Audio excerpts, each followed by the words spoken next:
Welcome to the Sports Watchdog Radio Show, hosted by Mason Kern. He keeps his nose to the ground to report on what's trending in professional and college sports, to inform, enlighten, and entertain. And now it's the Sports Watchdog. the Sports Watchdog, Mason Kern.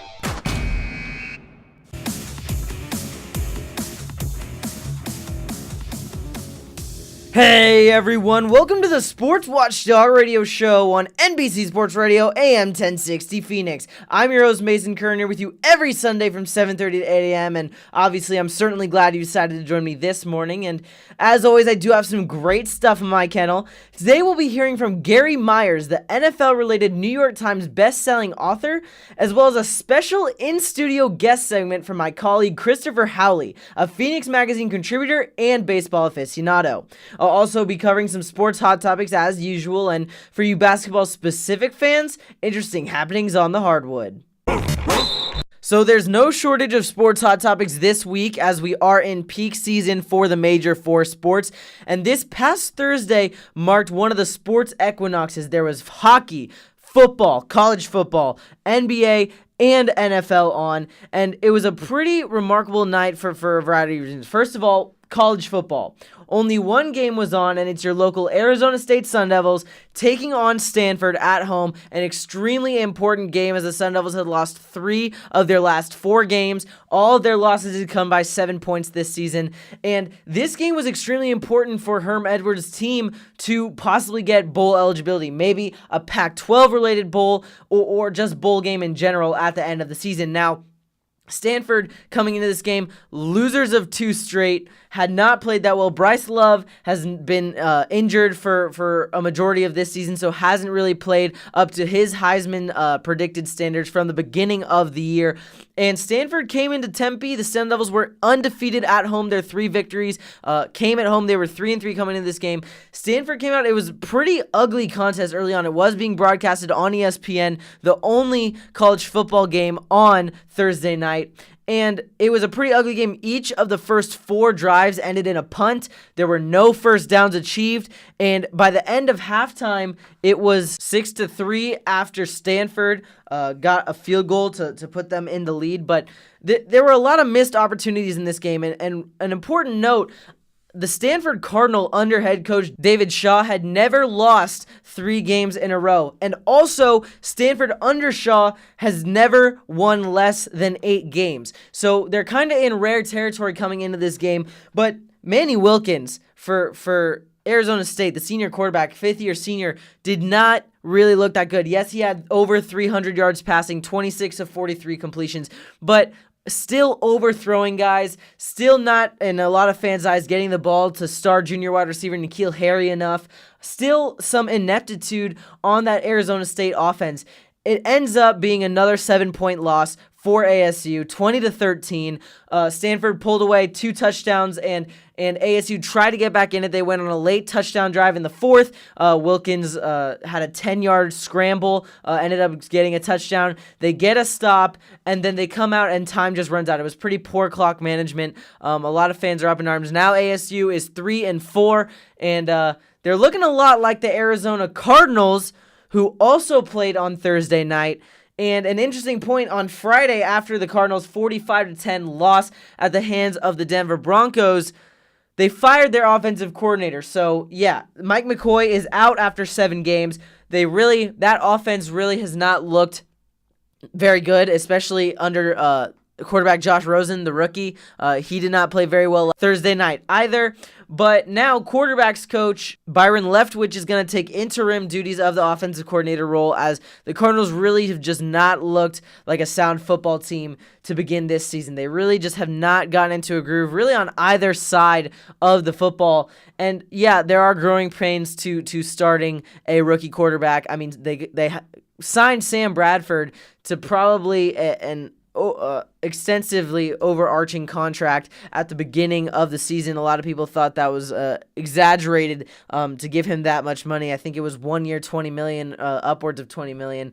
And a lot of people thought that they were really overpaying him. And so now he's not even the starter. You put in Josh Rosen, who you selected in the first round of the NFL draft, and still this offense has really not looked very good. I mean, they just got destroyed by the Denver Broncos, like I said, 45-10, and offense is just not putting up enough points. David Johnson, I mean, probably once considered perhaps the best running back in football, not just on that Cardinals team, but in football, has really not looked that good either, and they really have just not schemed this offense well enough to put points on the board. So Arizona football did not have a good outing on Thursday, as the Sun Devils lost, dropping to 3-4, and the Cardinals lost, dropping their offensive coordinator in the process. All right, guys, don't go anywhere. The Sports Watchdog Radio Show on NBC Sports Radio, AM 1060 Phoenix. We'll be right back after this quick break. If you're losing your hair or notice that it's getting thinner, listen closely. You can do something about it without messy lotions or drugs. Now you can get clinically proven hair growth results at home with the Hair Max Laser. Hair Max delivers nourishing laser light energy to stimulate hair growth right at the roots. It's FDA cleared, recommended by doctors, and best of all, it has an amazing 93% success rate in clinical studies in both men and women, so you can be sure it works. Use it just 3 times a week and experience new hair growth, increased density, and healthier, fuller, more attractive hair in just weeks with a 5-month money-back guarantee. Now, for a limited time, save 15% on your Hair Max order at hairmax.com. Type in code RADIO at checkout or call 1-800-9REGROW. That's hairmax.com, code RADIO, or 1-800-9REGROW. Experience real hair growth and save 15% with Hair Max. Hey there, everybody. You're listening to the Sports Watchdog Radio Show on NBC Sports Radio, AM 1060 Phoenix. I'm your host, Mason Kern, and joining us now on the line is Gary Myers, the former New York Daily News columnist, New York Times bestselling author of Brady vs. Manning, and Cowboys beat reporter for the Dallas Morning News from 1981 to 1989. Gary is now a current contributor to The Athletic and the host of a weekly radio show heard on WFAN Sports Radio 66 AM, 101.9 FM. He has also authored 4 different books.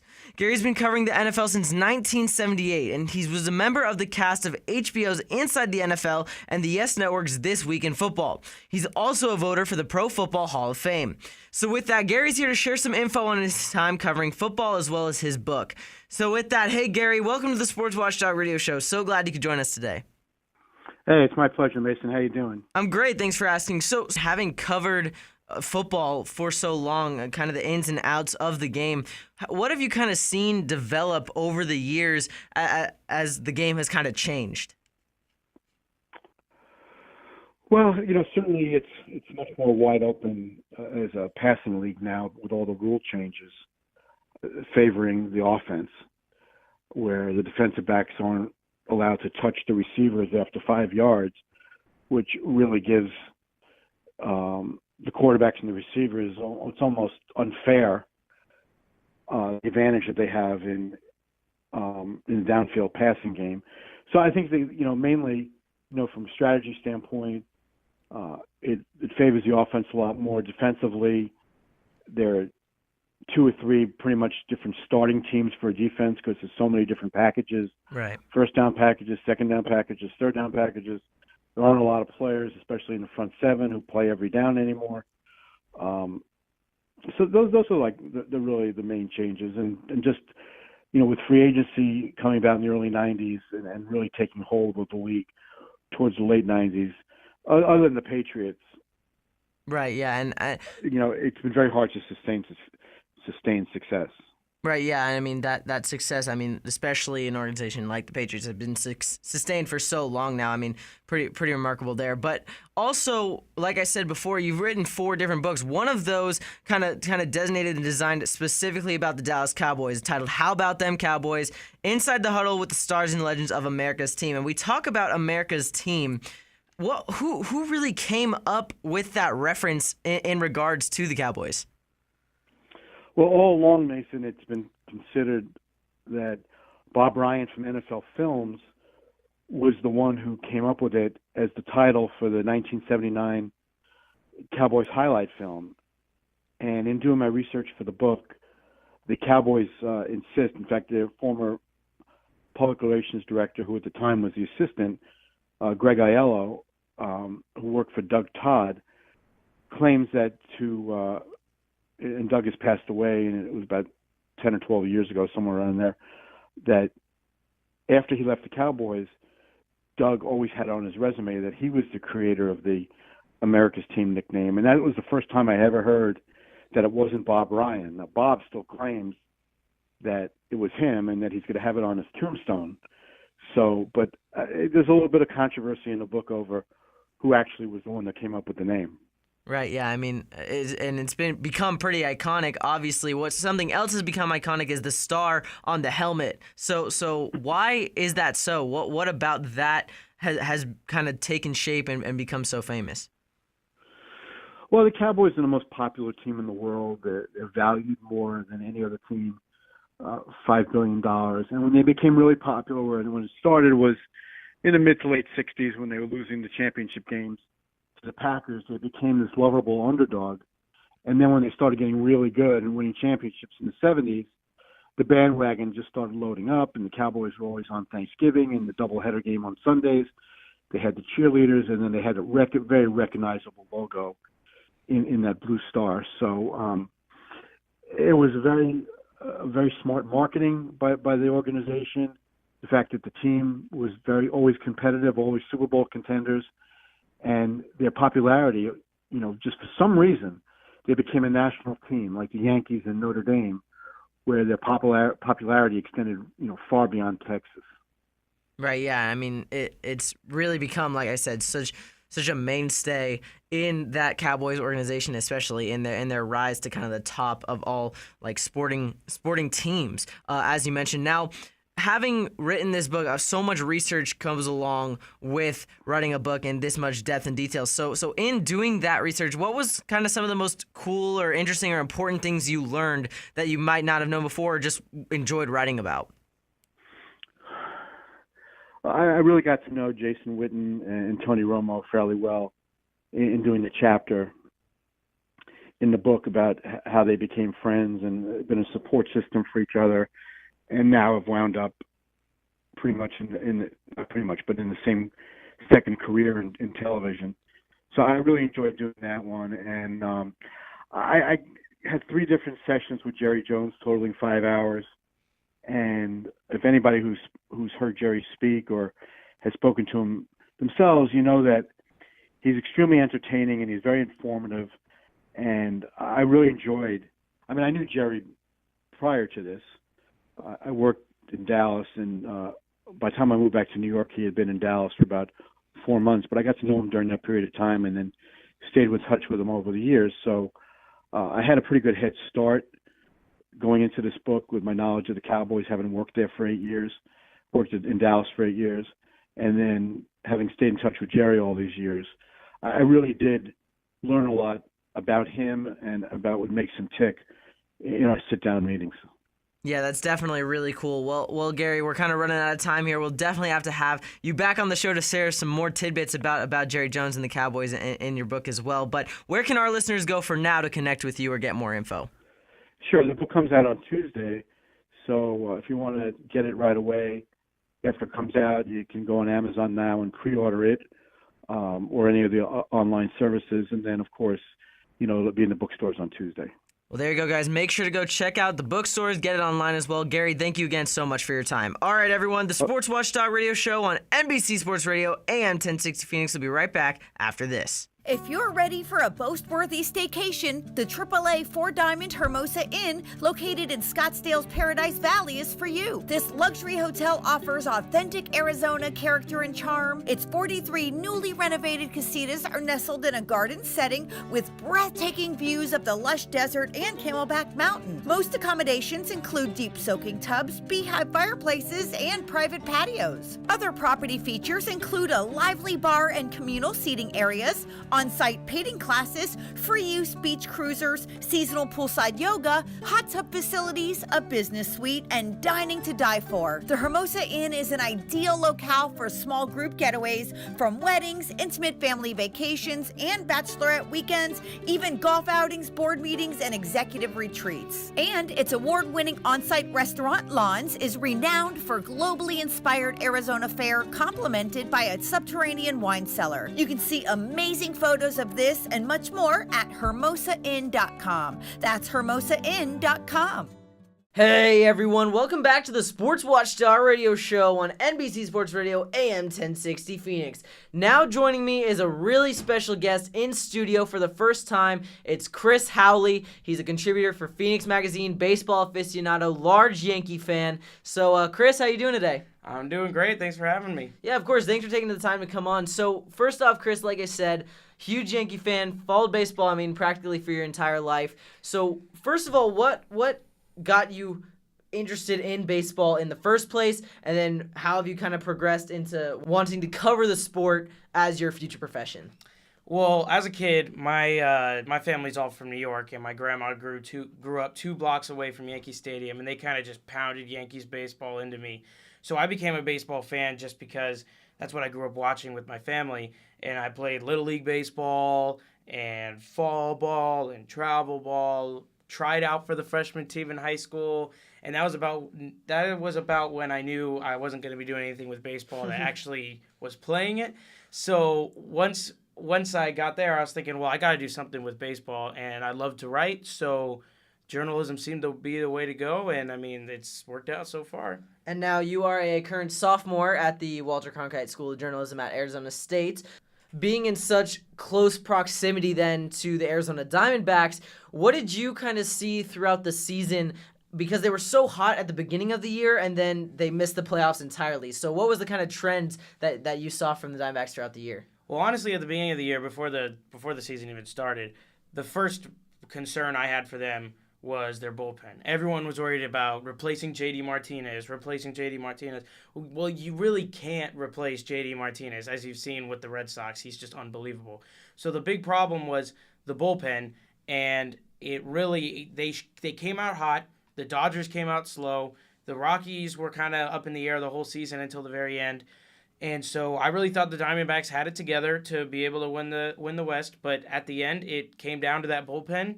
They gave up key runs in key innings, and especially to the Dodgers and the Rockies, and it just ended up costing them in the end. Now, they did try and replace JD's bat with Steven Souza Jr., but at the end of the day, every good playoff baseball team needs good pitching. That's true, and over the offseason, they added some bullpen help with Hirano coming over from Japan. They went out and got Brad Ziegler during the season, and they seemed like they were trying to shore up their bullpen. They got Boxberger over the offseason. So then it came up with Boxberger, Bradley, Hirano, 3 guys who could have the potential to close. And Boxberger was good for a majority of the year, and then it came down to the end. And like you said, pitching is always big. It's like what they say about football. Defense wins championships. Right. Well, pitching is the defense in baseball, other than obviously the fielders. So if you don't have good pitching, you don't make it. Now, there are reports now that their season is over. A.J. Pollock is a free agent. Patrick Corbin is a free agent. And there are rumors that both Paul Goldschmidt and Zach Greinke are being shopped. So what do you kind of think about all that? Well, this is how baseball works. Phoenix is a big market, but they're just not a big market team. And because there's no salary cap, the D-backs are just not going to have enough money to keep all these guys. And when they offered Greinke the 6-year, $200-something million deal that they gave him, everybody knew it was like he's got to pay off or they're going to have to ship him somewhere else, because that's a lot of money they gave to one player, especially with their star player Goldschmidt coming into his free agent year. He's got one more year. If they do feel like they need to shop him, they may not be able to get as much just because teams will only be able to get 1 year out of him. As for Pollock and Corbin, 2 really cornerstones of this team this year. Pollock was unbelievable, had career highs and multiple numbers. Corbin was in the Cy Young race for a good 3 months of the season at the beginning, and he still finished top 15 in the NL and ERA. There's been links with Corbin to the Yankees, which, as a Yankees fan, wouldn't mind that. Starting pitching is always helpful. And he's the left-handed pitcher that the D-backs really need. Ray really fell off this year until really the end. Taijuan Walker's coming back, but he's not high-end like Corbin is. So I guess we'll have to see how they play it out. I don't think they have the ability to keep them all just because of money-wise. Would they love to keep them all? Yes. But, yeah, I guess time will tell. It doesn't really help when those players have career years like they had, I guess. That's for sure. Right, and I mean, the Red Sox now, after clinching a berth to the World Series after beating the Astros 4-1 in the championship series, what is the end for this Red Sox team? Do they win the World Series? What do you think is going to happen there? Now, see, coming into the playoffs, I personally thought the Astros were going to win the World Series. So, because the Astros, when they're hot, they have the pitching, they have everything. But the Red Sox, the American League is just leaps and bounds better than the National League this year. The only way I can see the Red Sox losing the World Series is that they are just exhausted from playing a good team like Houston, a good team like New York, and having to really finish out the year strong to get home field advantage. They didn't really lock up home field advantage until about the last week. So that's the only way I can see them losing. Their bullpen is kind of questionable, but they've kind of figured out a way to get to Craig Kimbrell, who's had his own struggles, but their offense is performing. Their 9-hole hitter, Jackie Bradley Jr., who had a terrible year, known for his bat when he came up, when he was a rookie, 2015. He showed up really nice. And then, his defense is stellar, Gold Glove. But his bat fell off, comes to the end of the playoffs, hits a big 3-run double that buries the Astros in Game 2, hits the big grand slam in Houston, and that puts him up 3-1. Right. And after that, the Warriors came back from 3-1, but then blew one. The Cubs. I like your NBA reference there, Chris. The Cubs are the only team that I can think of in recent memory that won a 3-1 series deficit, and it was in the World Series in 2016. It's just tough. When it gets to 3-1, you have to win 3 in a row, and especially if you've already lost 2 at home. The Red Sox look really good, and it's theirs to choke away. Right, and as we look at kind of their playoff, I want to kind of get into the controversial call between the Red Sox and Astros, that Jose Altuve home run that wasn't when Mookie Betts and the fan interference in right field. Mookie Betts scales the wall in the first inning and doesn't make the catch because apparently there's fan interference, or was there, is I guess what I'm asking you, Chris. What was your take on all that? So throwing all bias aside, obviously being a Yankee fan, the Red Sox are far down the list. But throwing all bias aside, if you notice in the play, from the side camera angles, his glove is clearly in the stands. And now the rule states that when the player has entered the stands, a fan can interact and it will not result in an out. Like the Steve Bartman play in Chicago. If they reviewed that should not be an out because his glove, he was clearly reaching into the stands. He was not in the field of play.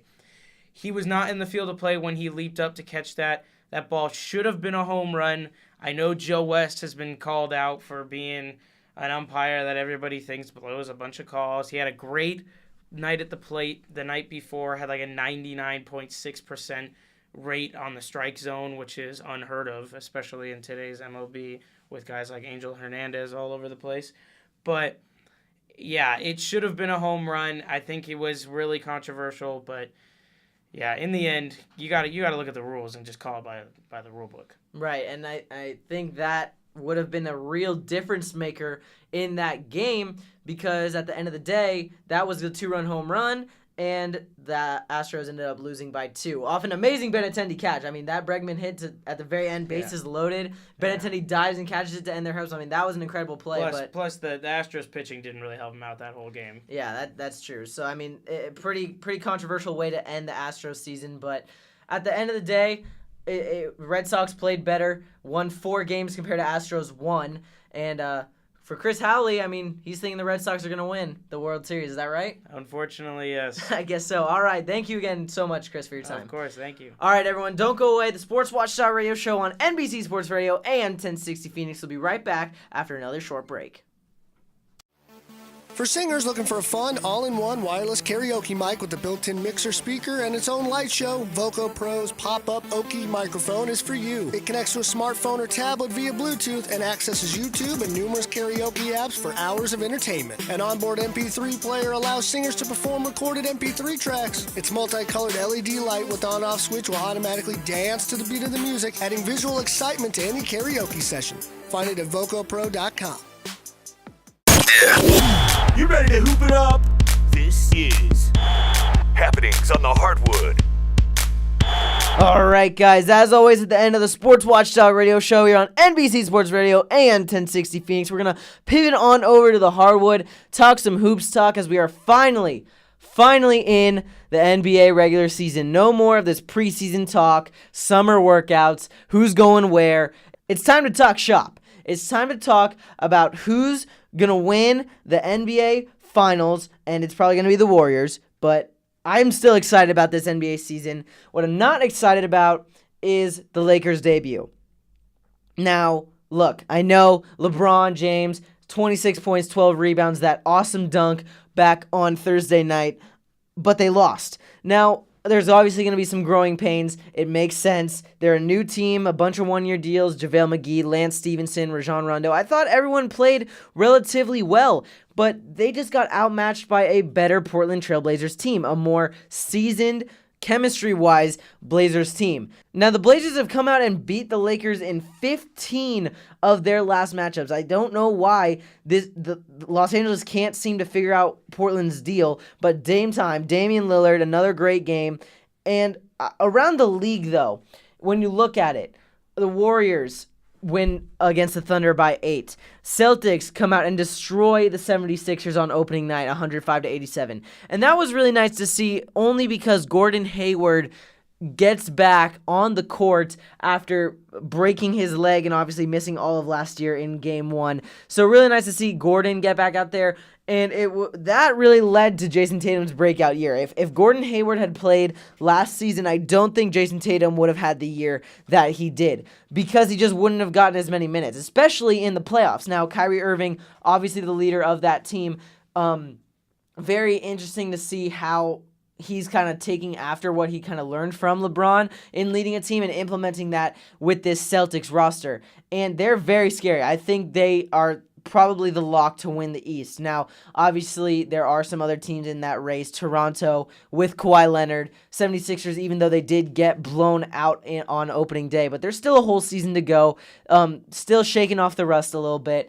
But, I mean, they have this. When you look at the Celtics, they have Scary Terry Rozier, Marcus Smart, Al Horford, who was an all-star last year, questionably, but still an all-star. Gordon Hayward, when he gets back to peak performance, an all-star. Kyrie Irving, an all-star. So they have no shortage of talent on this team. Jaylen Brown, how can you forget him? So the Celtics are probably the team to beat in the Eastern Conference. Now, looking around the league, the Cavaliers playing Toronto on their debuts, Cavs are not going to be as good anymore. They got rid of LeBron James. Well, didn't get rid. LeBron left.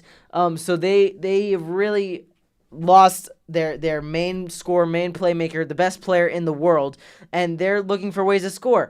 Put up 104 points. Kevin Love looked pretty good. They just re-signed Larry Nance Jr. 4-year, $48 million contract. He looked relatively decent, but Raptors win that one 116-114. Timberwolves only lost to the San Antonio Spurs by 4, and I talked in our last show about all the drama with Jimmy Butler and all that going on. But, I mean, Jimmy Butler played, and he was their second most productive scorer. He had 23 points. Jeff Teague was their leading scorer with 27. The next highest was Andrew Wiggins with 20. But Karl Anthony Towns only had 8. So I don't really know what's going on in Minnesota right now. They really got to figure their stuff out, because otherwise there's just going to be a lot of turmoil in that organization. Now, the Utah Jazz beating the Sacramento Kings, Donovan Mitchell leading that team, 24 points. He led the team in scoring. Joe Ingles put up 22 in that one. But I think the Sacramento Kings, they got Marvin Bagley, Harry Giles also looking pretty good in their rookie debuts. And I think that the Kings are really going to start trending upwards in the near future if they continue to kind of implement the style of play that they want post DeMarcus Cousins, the era after DeMarcus Cousins, because I think they really are trending upwards. But a lot of cool storylines going on around the NBA now that we are finally in the regular season. So stay tuned here every week as I keep you updated with the happenings on the Hardwood. Well, that's a wrap, everyone. Anybody wanting to connect with me, the Sports Watchdog, on Twitter can do so at @SportsWatchdog, and on Instagram, Facebook, and YouTube as well at The Sports Watchdog. So until next time, keep your eye on the ball. The Sports Watchdog. The Sports Watchdog, Mason Kern.